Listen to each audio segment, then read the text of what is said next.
पवित्रम् महाक्षेत्रम् ज्ञानज्योति सिद्धगंगा।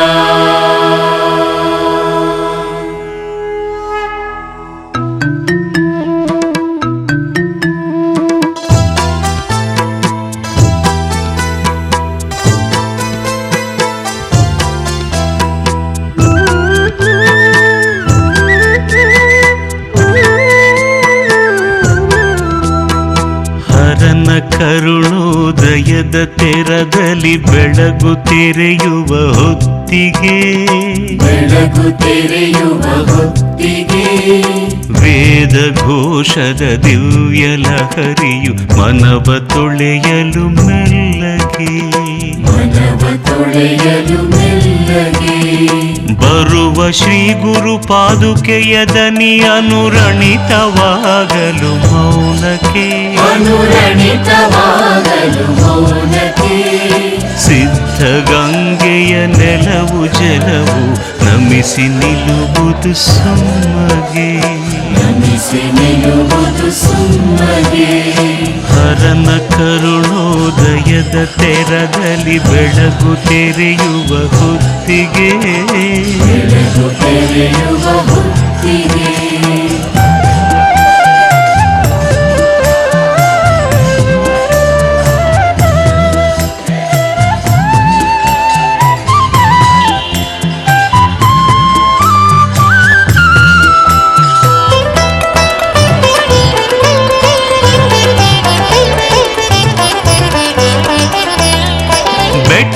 ಬಂಡೆಯ ನಡುವೆ ಗಿಡ ಮರ ಹೂವನೆತ್ತಿರೆ ಪೂಜೆಗೆ ದೇಗುಲದ ಪೂಜಾರತಿಯ ಘಂಟೆಯ ಮೊಳಗು ಮುಟ್ಟಲು ಬಾನಿಗೆ ಧೂಪ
ಹಲೋ, ಆತ್ಮೀಯ ಪತ್ರ ಮಹಾಶಯರಲ್ಲಿ ವಿನಂತಿ, ದಯಮಾಡಿ ಇವತ್ತೊಂದಿನ ಟೂ ವೀಲರ್ಗಳು ದಯಮಾಡಿ ಸೈಡಲ್ಲಿ ಪಾರ್ಕ್ ಮಾಡಿ, ಅಂಗಡಿ ಮುಂದೆ ದಯವಿಟ್ಟು ಪಾರ್ಕ್ ಮಾಡಬೇಡಿ, ಮತ್ತೆ ಟ್ರಾಫಿಕ್ ಜಾಮ್ ಮಾಡಬೇಡಿ ಸರ್.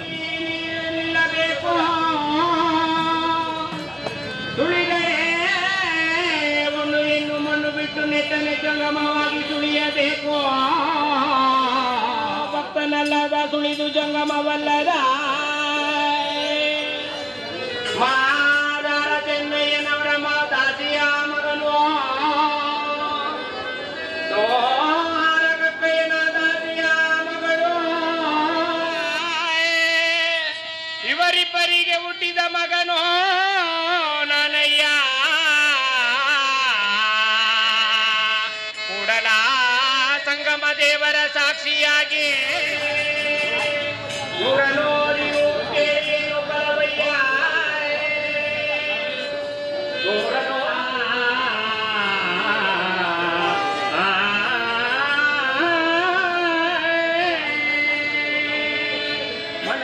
ಮಾತಿನಂತೆ ಮನವಿಲ್ಲದವರ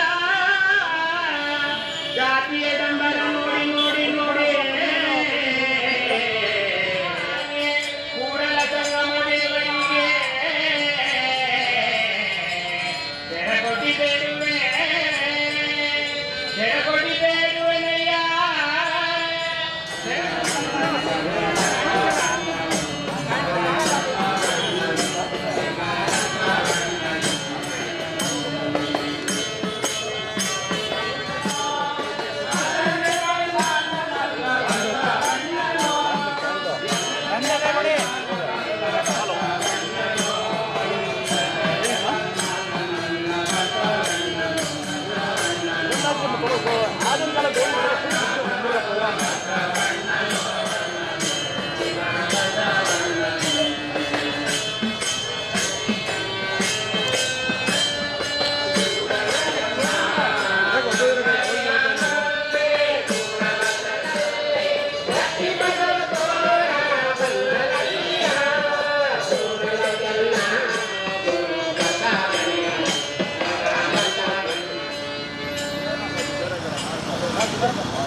ಯಾವ ಬಂದಿದ್ದೀನಿ ಹಾಂ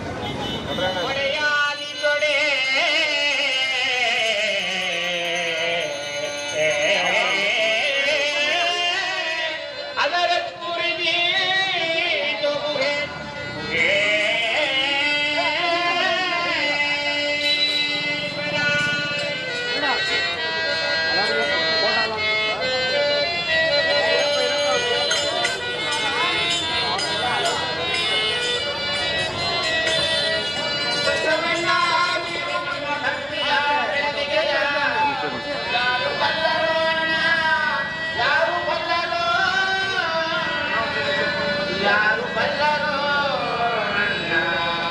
ಮೂರ್ತಿ ಬಸವಣ್ಣ ಕೂಡಲ ತನ್ನ ಸಂಘ ಎಂದ್ರೆ ಪ್ರಾಣಲಿಂಗವಾಗಿ ಹೋದೆಯಲ್ಲ, ಪ್ರಾಣಲಿಂಗವಾಗಿ ಹೋದೆಯಲ್ಲ ಬಸವಣ್ಣ ಬಸವಣ್ಣ.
ಬಿಡದಿ ಹೋಬಳಿಯ ನಾಗರಿಕ ಬಂಧುಗಳೇ, ಪ್ರತಿ ವರ್ಷ ಬಿಡದಿ ಮುಖ್ಯ ರಸ್ತೆಯ ಅರಳಿಮರ ವೃತ್ತದಲ್ಲಿ ಪ್ರತಿ ವರ್ಷದಂತೆ ಬಿಡದಿ ಶಿವಕುಮಾರ ಪೂಜ್ಯರ ಸ್ಮರಣಾರ್ಥವಾಗಿ ಏನು ಈ ಒಂದು ಜನವರಿ 21ನೇ ತಾರೀಕಿನಂದು ಶ್ರೀಗಳ ಸಂಸ್ಮರಣೋತ್ಸವವನ್ನು ಈಗಲೇ ಬಂದವರು ಕೂಡ ತಮ್ಮೆಲ್ಲರ ಪರವಾಗಿ ಆಶೀರ್ವಾದವನ್ನು ಬಿಟ್ಟು ಸ್ವಾಗತಿಸ್ತಾ ಇದ್ದೇನೆ.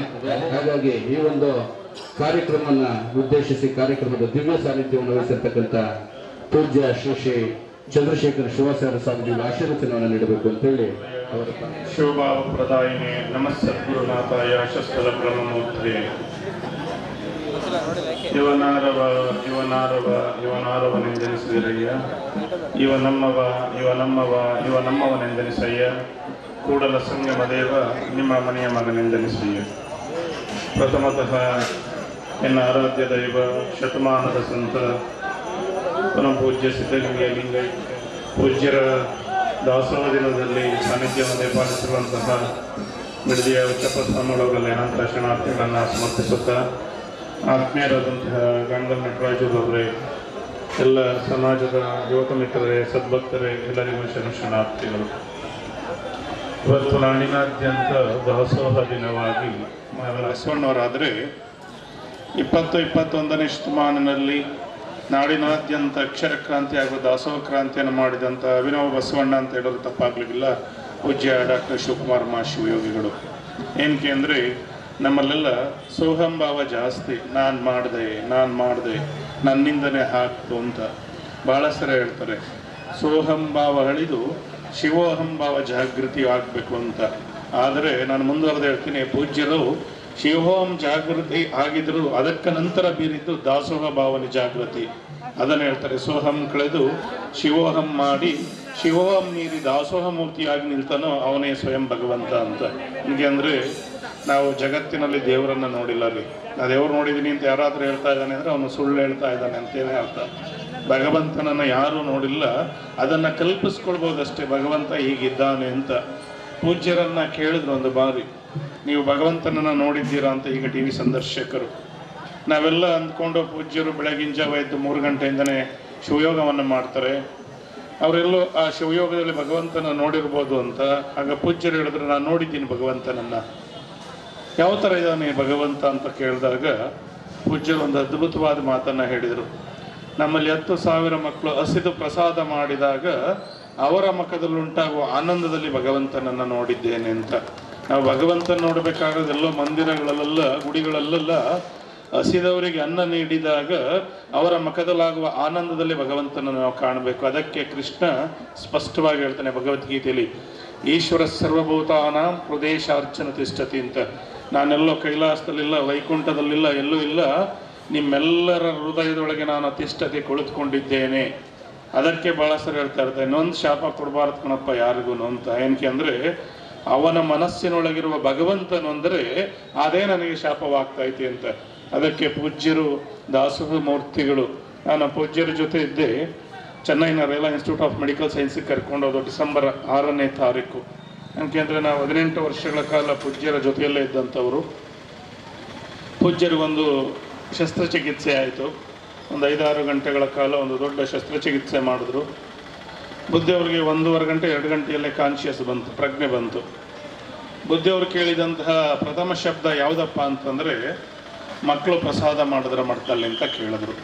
111 ವರ್ಷದ ಸಂತ, ಒಂದು ಆಪ್ರೇಷನ್ ಆಗಿದೆ, ಕಾನ್ಷಿಯಸ್ ಬತ್ತಿದಂಗೆ ಕೇಳಿದ ಪ್ರಥಮ ಶಬ್ದ ಯಾವುದಪ್ಪ ಅಂತಂದರೆ ಮಕ್ಕಳು ಮಡ್ತಲ್ಲಿ ಪ್ರಸಾದ ಮಾಡಿದ್ರ ಅಂತ. ಯಾಕೆ ನಾನು ಬುದ್ಧಿಯವರನ್ನು ದೇವರು ಅಂತ ಕರಿತೀನಿ ಅಂತ ಅಂದರೆ, ಬುದ್ಧಿಯವ್ರದ್ದು 11ನೇ ದಿವಸ ಕಾರ್ಯ ಬೀಳ್ತು. ಉತ್ತರ ಕರ್ನಾಟಕದಿಂದ 100 ಲಾರಿಯಲ್ಲಿ ರೇಷನ್ ಬಂತು, ಸೋನಾ ಮಸೂರಿ ಅಕ್ಕಿ ತಂದು ಹಾಕ್ತಾಯಿದ್ರು.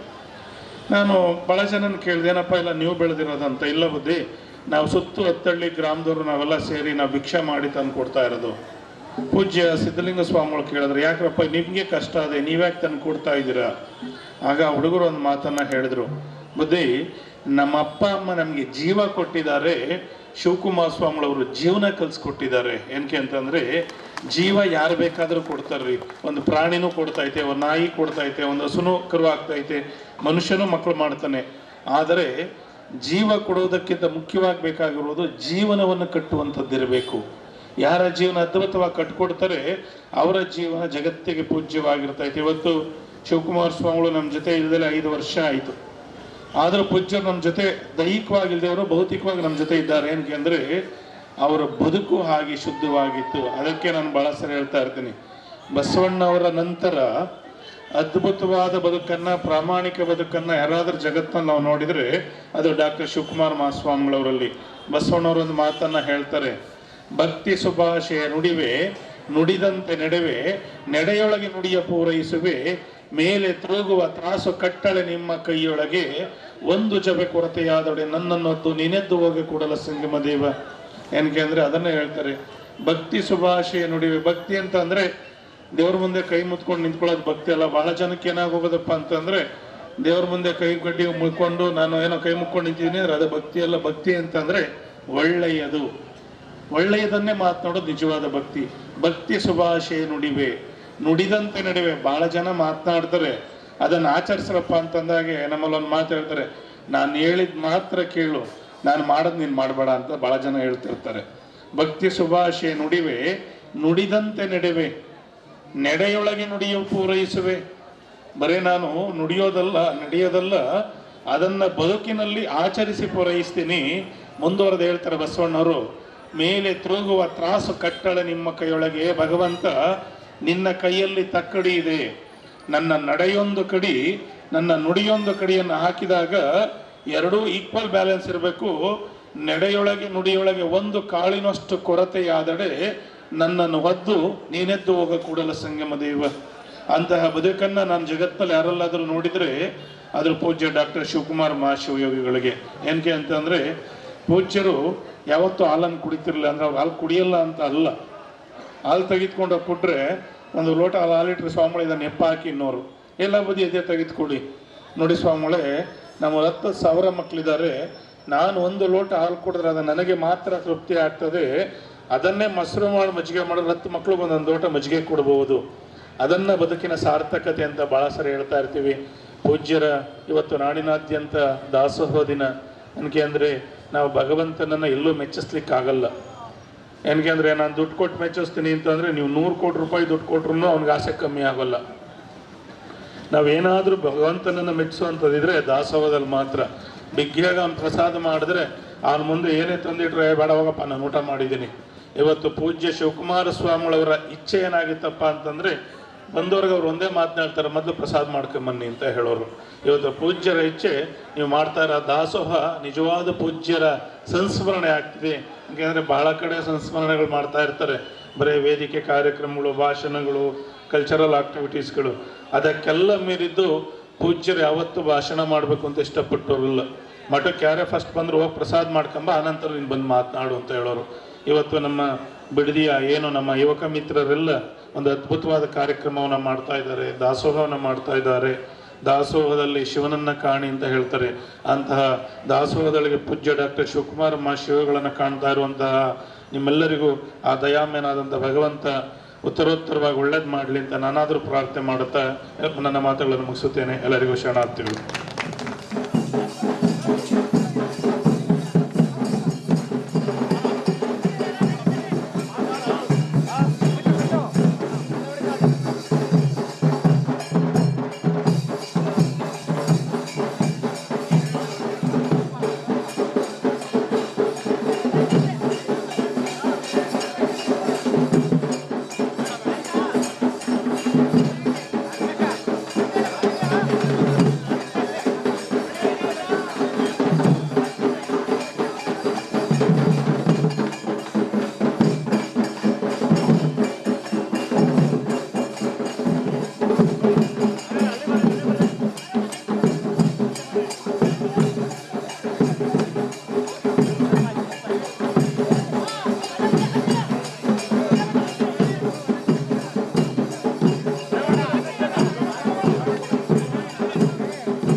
ಶರಣ ಪರಜೀವನ ಭರಣ ಸಿದ್ಧಗಂಗೆಯ ಶಿವಕುಮಾರರ ಮಾಡೋನಿ ಸ್ಮರಣ ಸಿದ್ಧಗಂಗೆಯ ಶಿವಕುಮಾರರ ಮಾಡೋನಿ ಸ್ಮರಣ ಕೋಟಿಗೊಬ್ಬ ಶರಣ ಪರಜೀವನ ಭರಣ ಸಿದ್ಧಗಂಗೆಯ ಶಿವಕುಮಾರರ ಮಾಡೋನಿ ಸ್ಮರಣ ಸಿದ್ಧಗಂಗೆಯ ಶಿವಕುಮಾರರ ಮಾಡೋನಿ ಸ್ಮರಣ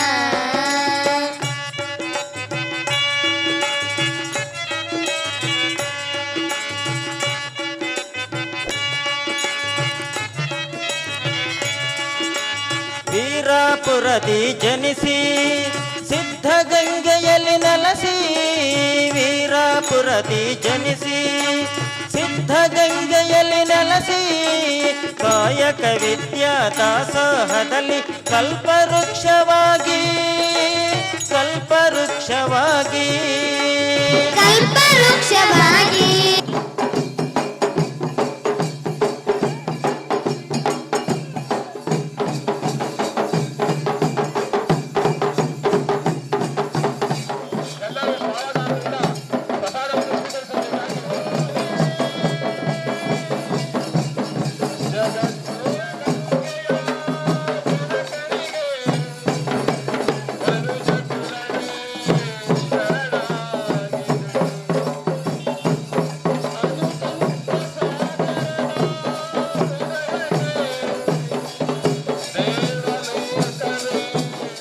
ಭಕ್ತಾದಿಗಳು ಈ ಕಡೆ ಚಂದ್ರಶೇಖರ್ ಹಾಸ್ಪಿಟಲ್ ಮುಂಭಾಗ ತಟ್ಟೆಗಳು ಹಾಕ್ತಾ ಇದ್ದೀರಾ ಅಂತ ಗಮನಕ್ಕೆ ಬಂದಿದೆ. ದಯವಿಟ್ಟು ಅಲ್ಲೆಲ್ಲ ಮನೆಗಳಿದೆ, ತಟ್ಟೆಗಳು ತಿಂದವರಲ್ಲಿ ಹಾಕ್ಬಾರ್ದು. ತಿನ್ನಿ, ತಟ್ಟೆ ತಂದು